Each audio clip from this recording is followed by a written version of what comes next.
మురళీ నాయక్ జోహార్ మురళీ నాయక్ జోహార్ మురళీ నాయక్ జోహార్ మురళీ నాయక్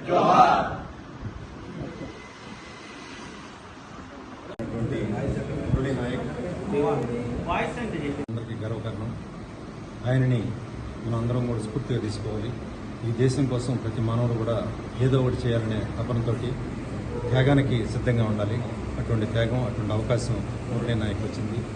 మురళీ నాయక్ గారికి Andhra Pradesh working journalist union తరఫున, Vijayawada press club తరఫున ప్రగాఢ సానుభూతిని, సంతాపాన్ని తెలియజేస్తా ఉన్నాం. అలాగే వారి తల్లిదండ్రులకు మా ప్రగాఢ సానుభూతిని తెలియజేస్తా ఉన్నాం. జోహార్ మురళీ నాయక్, జోహార్ మురళీ నాయక్.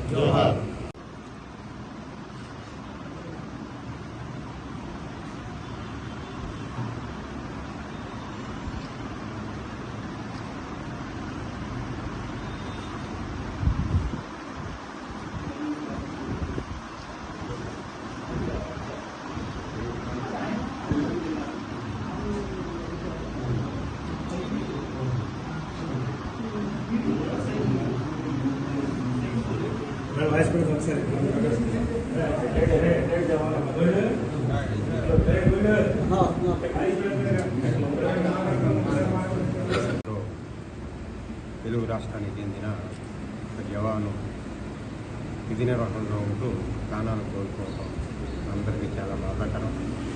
జమ్మూ కాశ్మీర్లోని సరిహద్దుల్లో పాక్ సైనికులు జరిపినటువంటి కాల్పుల్లో మురళీ నాయక్ వీరమరణం పొందారు. ఆయన 2022లో సైన్యంలో చేరటం, అతి చిన్న వయసులోనే 28-29 సంవత్సరాలు అయింది. అతి చిన్న వయసులోనే దేశం కోసం ప్రాణం త్యాగం చేయడం అనేది అది మనందరం కూడా భారతీయులుగా గర్వించదగినటువంటి విషయం. ఈ రోజున పాక్ సైనికులు ఉగ్రవాదులే సైనికులుగా వాళ్ళ యూనిఫామ్లు ధరించి మరి సరిహద్దుల్లో భారత సైన్యం మీద కాల్పులు జరపడం అనేది ప్రపంచ మొత్తం యావత్ దేశాలన్నీ కూడా తీవ్రంగా ఖండిస్తున్నాయి. ఇటువంటి దాడుల్ని ప్రతి ఒక్కరూ ఖండించవలసినటువంటి అవసరం ఉంది.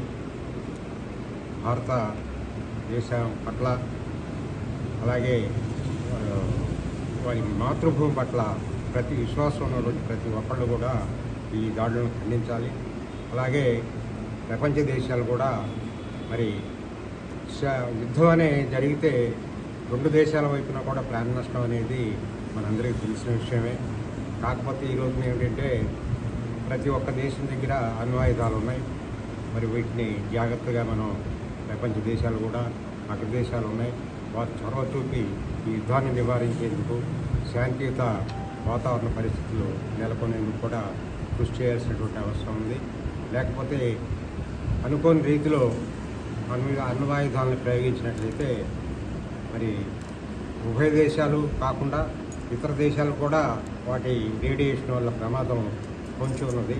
కాబట్టి అగ్ర దేశాలు చొరవ చూపి భారత్ పాకిస్తాన్ల మధ్య శాంతియుత వాతావరణాన్ని నెలకొల్పేందుకు ప్రయత్నించాలి.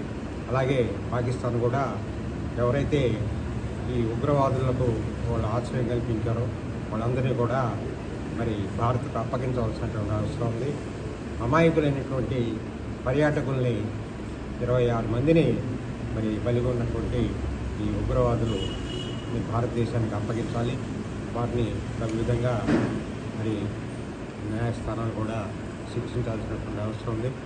కాబట్టి ఆ దిశగా ప్రభుత్వ అగ్రదేశాలు, ప్రపంచ అగ్రదేశాలు ప్రయత్నాలు జరపాలని చెప్పి కోరుకుంటూ, ఎవరైతే ఈ యుద్ధంలో మరణించారో మురళీ నాయక్ కానీ ఇతర పౌరులు కానీ వారందరూ కూడా Indian journalist union IGI national council తరఫున ప్రగాఢ సంతాపాన్ని ప్రకటిస్తూ వారి కుటుంబ సభ్యులకు సానుభూతిని తెలియజేస్తుంది. తెలుగు రాష్ట్రానికి చెందిన జవాను విధి నిర్వహణలో ఉంటూ ప్రాణాలు కోల్పోవడం అందరికీ చాలా బాధాకరం. జమ్మూ కాశ్మీర్లోని సరిహద్దుల్లో పాక్ సైనికులు జరిపినటువంటి కాల్పుల్లో మురళీ నాయక్ వీరమరణం పొందారు. ఆయన 2022లో సైన్యంలో చేరటం, అతి చిన్న వయసులోనే 28, 29 సంవత్సరాలు ఆయనకి అతి చిన్న వయసులోనే దేశం కోసం ప్రాణాలను త్యాగం చేయడం అనేది ఈ మనందరం కూడా భారతీయులుగా గర్వించగలిగినటువంటి విషయం.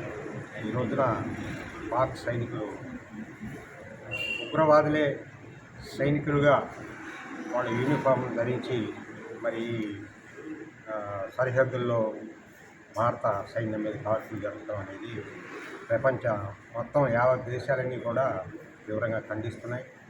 ఇటువంటి దాడుల్ని ప్రతి ఒక్కరూ ఖండించవలసినటువంటి అవసరం ఉంది. భారత దేశం పట్ల అలాగే వారి మాతృభూమి పట్ల ప్రతి విశ్వాసంలో ఉన్నటువంటి ప్రతి ఒక్కళ్ళు కూడా ఈ దాడులను ఖండించాలి. అలాగే ప్రపంచ దేశాలు కూడా మరి యుద్ధం అనే జరిగితే రెండు దేశాల వైపున కూడా ప్రాణ నష్టం అనేది మనందరికీ తెలిసిన విషయమే. కాకపోతే ఈ రోజున ఏంటంటే ప్రతి ఒక్క దేశం దగ్గర అణ్వాయుధాలు ఉన్నాయి.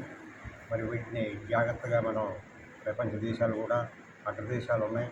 వారు చొరవ చూపి ఈ యుద్ధాన్ని నివారించేందుకు శాంతియుత వాతావరణ పరిస్థితులు నెలకొనేందుకు కూడా కృషి చేయాల్సినటువంటి అవసరం ఉంది. లేకపోతే అనుకోని రీతిలో అణ్వాయుధాలను ప్రయోగించినట్లయితే మరి ఉభయ దేశాలు కాకుండా ఇతర దేశాలు కూడా వాటి రేడియేషన్ వల్ల ప్రమాదం పొంచి ఉన్నది. కాబట్టి అగ్ర దేశాలు చొరవ చూపి భారత్ పాకిస్తాన్ల మధ్య ఒక శాంతియుత వాతావరణాన్ని నెలకొల్పేందుకు ప్రయత్నించాలి. అలాగే పాకిస్తాన్ కూడా ఎవరైతే ఈ ఉగ్రవాదులకు వాళ్ళు ఆశ్రయం కల్పించారో వాళ్ళందరినీ కూడా మరి భారత్కు అప్పగించవలసినటువంటి అవసరం ఉంది. అమాయకులైనటువంటి పర్యాటకుల్ని 26 మందిని మరి బలిగొన్నటువంటి ఈ ఉగ్రవాదులు భారతదేశానికి అప్పగించాలి. వారిని తగు విధంగా మరి న్యాయస్థానాలు కూడా శిక్షించాల్సినటువంటి అవసరం ఉంది. కాబట్టి ఆ దిశగా ప్రభుత్వ ప్రపంచ అగ్రదేశాలు ప్రయత్నాలు జరపాలని చెప్పి కోరుకుంటూ ఎవరైతే ఈ యుద్ధంలో మరణించారో మొదలైన నాయక్ కానీ ఇతర పౌరులు కానీ వారందరూ కూడా Indian journalist union IG national council తరఫున ప్రగాఢ సంతాపాన్ని ప్రకటిస్తూ వారి కుటుంబ సభ్యులకు సానుభూతిని తెలియజేస్తున్నారు.